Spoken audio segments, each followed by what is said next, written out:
सत्ता उलथवली काँग्रेसच्या काही लोकांनी. आज त्यांना पक्ष बदलण्याची वेळ आली. कसं बघताय या सगळं? जर 2.5 वर्ष तीच सत्ता टिकलेली असती तर काही वेगळे विकास होऊ शकला असता? चाललंय सध्या मी बघितलं नाही, पण महापालिकेमध्ये एका विश्वासाने पाठवलेलं होतं. 2.5 वर्ष विरोधकाकडे, 2.5 वर्ष आमच्याकडे जरी असले, चीनकडे आता त्यावेळेसचा तो वेळ, त्यावेळेसची सिच्युएशन यावर मला जास्त काही बोलायचं नाही.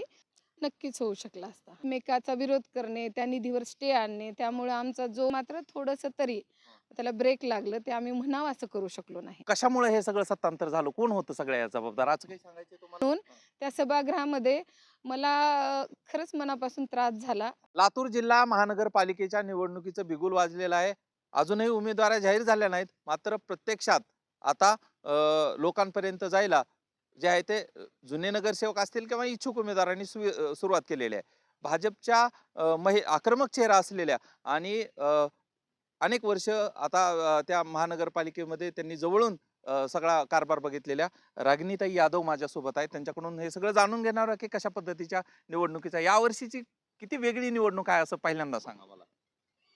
वेगळी म्हणजे अपेक्षित कसं हां. विचारायचंय तुम्हाला? वेगळी कशी? काय दरवर्षीच्या निवडणुकांपेक्षा काही वेगळं आहे का त्याच पद्धतीचा ट्रेंड वगैरे आहे हे विचारतोय. निवडणुकीचा जसा ट्रेंड असतो त्याच पद्धतीचा ट्रेंड आहे. प्रत्येक जण आपला प्रभाग, नागरिक, आपले कामं आणि आपली पार्टी ज्या पद्धतीनं दिलं जातंय, म्हणजे इलेक्शन असते त्या पद्धतीनंच आमचं हे चालू आहे सगळं. आणि त्याच पद्धतीनं आम्ही सुद्धा फील्डवर उतरून आमच्या नागरिकांपर्यंत बाकी ठिकाणी कसं चाललंय सध्या मी बघितलं नाही, पण माझं मी सांगू शकते की आज जी मी प्रत्येकापर्यंत जात आहे, जे माझ्या मतदार बंधू भगिनींनी माझ्यावर एक विश्वास टाकला होता 2017 मध्ये, ज्यांनी मला वोट करून ह्या ताकदीवर मला महानगरपालिकेमध्ये एका विश्वासाने पाठवलेलं होतं. आणि मला अतिशय आनंदाने आणि अभिमानाने सांगावंसं वाटतंय, त्यांच्या विश्वासाला संपूर्ण 17 ते 25च्या कार्यामध्ये कधीही तडा जाऊ दिलेला नाही. अनेक गोष्टी आमच्या ह्या काळात घडून गेल्या, आपल्यालाही ठाऊक आहे. परंतु या सगळ्या गोष्टीवर चर्चा करायला म्हणूनच आलोय. कारण भाजपच्या जे तुम्ही आतमध्ये बसून काम केलेलं आहे लोकांचे त्यांच्याकडून हे जाणून घेणं गरजेचं आहे. 2.5 वर्ष सत्तेचा काळ होता आणि 2.5 वर्ष विरोधाचा काळ, दोन्ही काळ बघितले. या दोन्ही काळामध्ये काय विकास झाला हे विचारायलाच म्हणून आलो तुम्हाला. काय विकास झालाय असं वाटतंय तुम्हाला? सत्तेच्या काळामध्ये आपण लातूर शहरामधला बराच बदल मागच्या अनेक वर्षापासून विकास कामं बरेच खुंटलेली होती. त्याला कुठेतरी चालना देत बऱ्याच गोष्टी तुम्हालाही निदर्शनास आल्या असतील. जसं की अगदी छोटासा विषय म्हणता येईल, पण तो आमच्यासाठी खूप मोठा होता. तो म्हणजे आम्हा महिला भगिनींना असलेल्या शौचालयाचा विषय असेल. अनेक आता प्रभागामध्ये वेगवेगळे जसे रस्ता, गटारी, प्राथमिक सुखसुविधाचे विषय सुद्धा, जसं की माझ्याच प्रभागामध्ये जवळ-जवळ एक 20% ते 30% काम झालेलं होतं. परंतु बऱ्याच प्रमाणात आणखी सुद्धा काम शिल्लक होतं. तर आज जेव्हा मी फिरते आहे, तेव्हा एक माझ्या प्रभागाचं उदाहरण देते. असं अनेक भागात झालेलं आहे. परंतु आमच्या सत्तेच्या काळामध्ये बरेच आम्ही विकास कामं करू शकलो. आणि तरी आमचं 2.5 वर्ष विरोधकाकडे, 2.5 वर्ष आमच्याकडे जरी असले, तरी प्रशासनाच्या आणि कामाच्या बाबतीमध्ये विरोधक बसलाय का कोण बसलाय हे न बघता फक्त आणि फक्त विकास कसा पण 2.5 साधता येईल. वर्षाच्या काळामध्ये ज्यावेळेस तुम्ही सत्तेत होता त्यावेळेस निधी त्याची जाण चणचण भासली नसेल. विरोधकांकडे ज्यावेळेस सत्ता होती त्यावेळेस मात्र तुम्हाला अडचणीचा सामना करावा लागला. हो. तसं थोड्या प्रमाणात होतच असतं. जेव्हा सत्तेवर असणारे जे पक्ष असतो किंवा त्यांचे प्रतिनिधी असतात, ते थोडं झुकतं माप हे आपल्या सत्तेमधल्या लोकांना हे देतच असतात. त्याचा अनुभव आम्ही पहिल्या 2.5 वर्षात घेतला.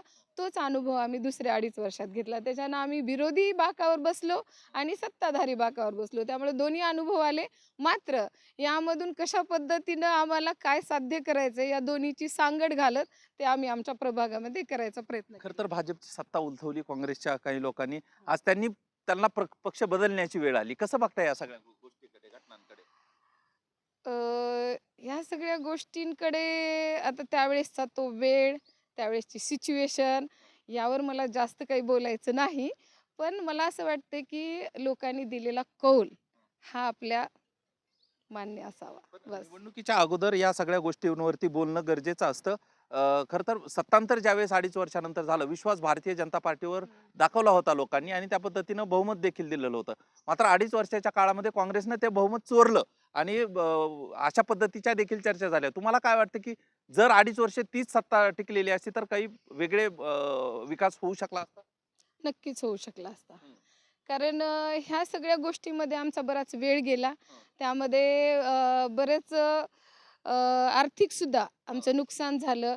कधी निधी मंजूर झाला तर एकमेकाचा विरोध करणे, त्या निधीवर स्टे आणणे. त्यामुळं आमचा जो खऱ्या अर्थानं आम्हाला या सगळ्या गोष्टीमध्ये न पडता प्रभागासाठी जे करायचं होतं, त्याला मात्र थोडंसं तरी त्याला ब्रेक लागलं. ते आम्ही म्हणावं असं करू शकलो नाही. बरं, तुम्हाला काय वाटतं, की कशामुळे हे सगळं सत्तांतर झालं? कोण होतं सगळ्या या जबाबदार? असं काही सांगायचंय तुम्हाला?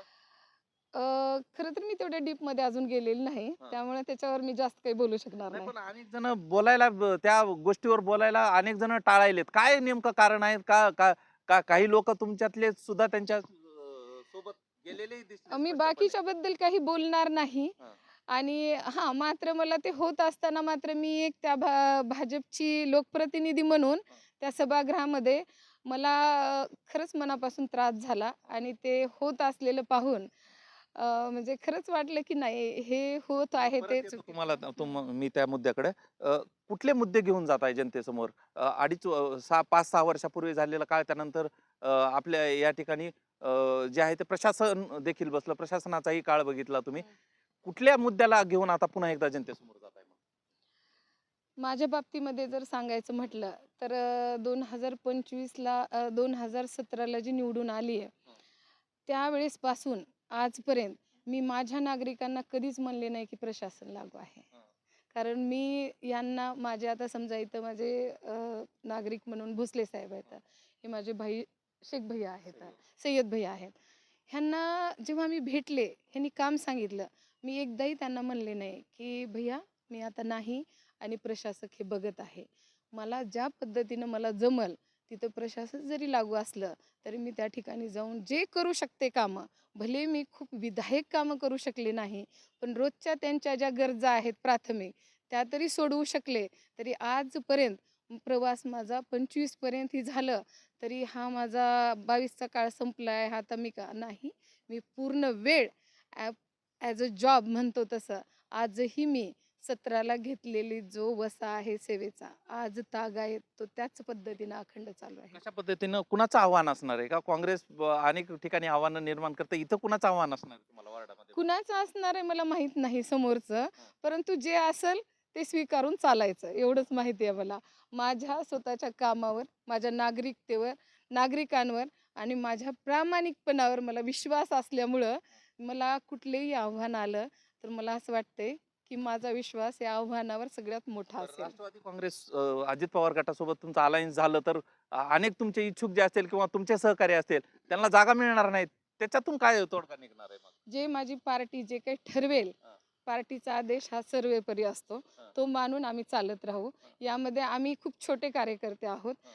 हे काय झालं तर पण आणि तुम्हाला काय वाटतं ते सांगितलं पाहिजे, कारण ज्या विक्रांत गोजमगुंडेंनी पक्ष फोडला, तुमचाच पक्ष फोडला, त्यांच्यासोबत आता तुम्ही एकत्र येऊन लढला तर त्याचा फायदा काय होईल आणि होईल वाटतंय का? लातूरची जनता स्वीकारेल का तो फायदा? राजकारण एक असं असते, हं, कायम कधीच कुणी कुणाचं दुश्मन नसते. हां, आणि अशा गोष्टी बऱ्याच ठिकाणी होत पण असतात, हां, कमी जास्त प्रमाणात होत असतात.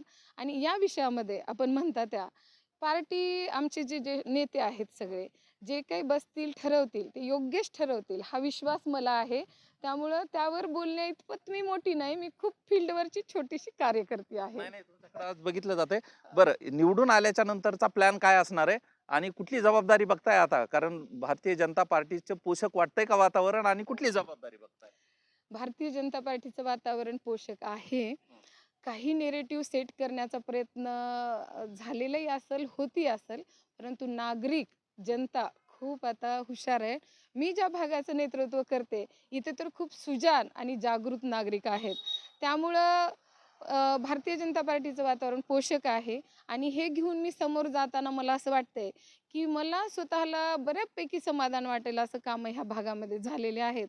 जे काही राहिलेले आत्ताच माझे भैया आणि मी बोलत होतो, या भागामध्ये आता जसं की ग्रीन बेल्ट झालेला राहिलेला आहे शिल्लक. हो ना भैया? हं, तर आता आमचं भैयाचं तेच बोलणं चाललं होतं, की ताई आता आपले बरेच कामं झालेत जे की प्राथमिक सुखसुविधामध्ये येतात, रस्ता वगैरे. खरं तर हे जिथं थांबले ती अशा आमच्या सहकाऱ्यांच्या पाठपुराव्यानेच हे झालेलं आहे खरं म्हणजे.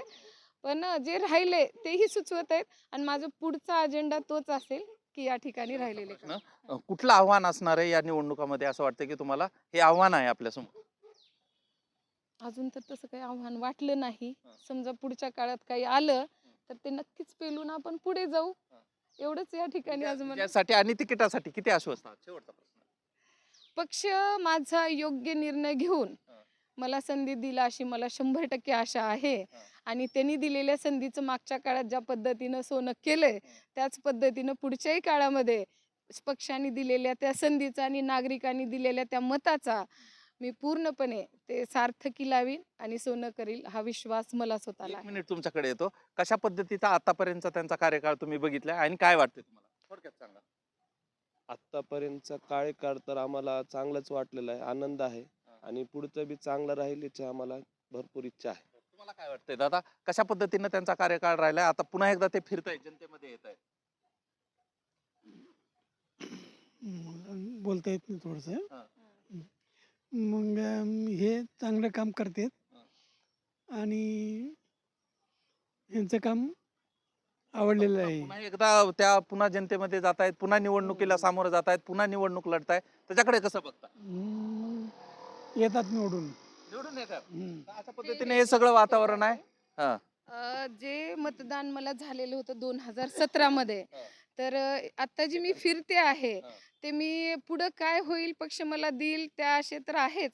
परंतु आज मी जाते फक्त ऋण व्यक्त करण्यासाठी जात आहे आणि जे मतदान मला दिलं त्या मतदानाच्या त्या कार्यकाळामध्ये माझा जो कामाचा लेखाजोखा काही प्रमाणामध्ये त्या कामाचा लेखाजोखा घेऊन मी नागरिकांपर्यंत जाऊन दिलेल्या मागच्या मतदानाकरिता धन्यवाद आणि ऋण व्यक्त करत आहे आणि यासाठीच माझी सदिच्छा भेट सगळीकडे चालू आहे. या होत्या रागिनी यादव. खरं तर मागील काही दिवस यांनी सुरू केलेला लोकांच्या गाठीभेटी असतील किंवा प्रचारच म्हणायला हरकत नाही, तो त्यांनी सुरुवात केलेला आहे. भाजपकडून पुन्हा एकदा त्या निवडणूक मैदानात उतरण्याची शक्यता आहे. त्यांच्यावर पक्ष विश्वास दाखल अशी देखील परिस्थिती आहे. मात्र अजूनही जागा वाटप झालेलं नाही. राष्ट्रवादी काँग्रेस, अजित पवार गट आणि भाजप या ठिकाणी युती करून लढल अशी परिस्थिती आहे. काही तासामध्ये हे सगळं चित्र स्पष्ट होणार आहे. मात्र सध्या जी निवडणुकीचा रंग जे आहे ते प्रचारा अगोदरच सुरू झाल्याचं पाहायला मिळतंय. त्यातीलच एक नगरसेविका होत्या. आता येणारी निवडणूक त्यांच्यासाठी किती चॅलेंजिंग असणार आहे हे पाहणं महत्त्वाचं असणार. पुन्हा एकदा त्यांच्याशी बातचीत करूया. इथेच थांबूया. धन्यवाद.